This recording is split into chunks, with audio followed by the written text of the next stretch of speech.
In 1865, 5 European nations agreed to merge their currencies. None of them knew they'd just created a blueprint for their own collapse. Paris, December 1865.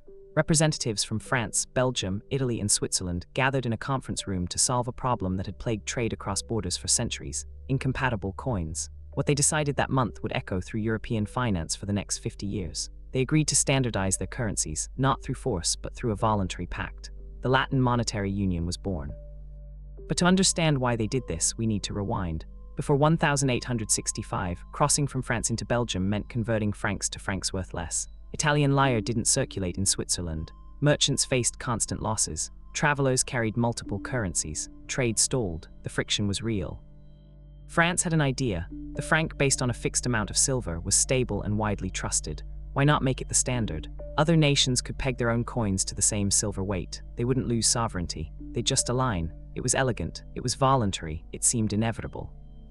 Greece joined in 1868. Romania followed. By 1870, the Latin monetary union included some of Europe's largest economies. For a moment, it worked. Merchants could trade across borders without constant currency conversion. A franc spent in Belgium held the same value as one spent in Paris. The system functioned. Then the cracks appeared. Within a decade, silver prices collapsed globally. Mining in Nevada and Australia flooded the market. Silver that had been scarce became common. The metal that anchored the entire union lost half its value. The peg meant nothing anymore.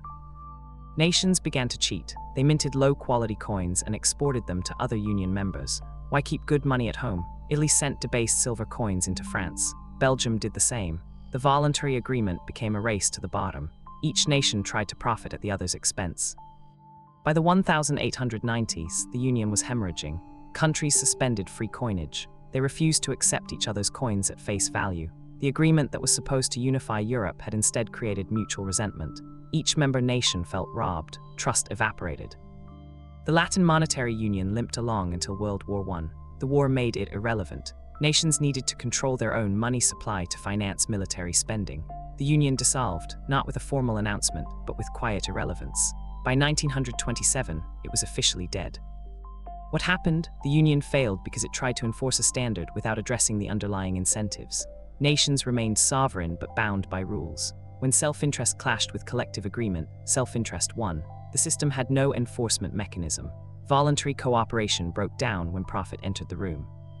The Latin monetary union was the first attempt at unified European currency. It wouldn't be the last. Over a century later, the European Union would try again, but with stronger institutions, shared governance, and deeper political integration.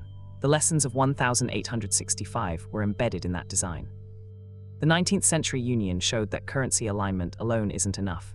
You need enforcement, you need shared interests, you need trust, and trust requires institutions that can punish defection. Without them, even the most elegant design collapses under the weight of human incentive. This video is for educational and informational purposes only and is not financial advice. Always do your own research.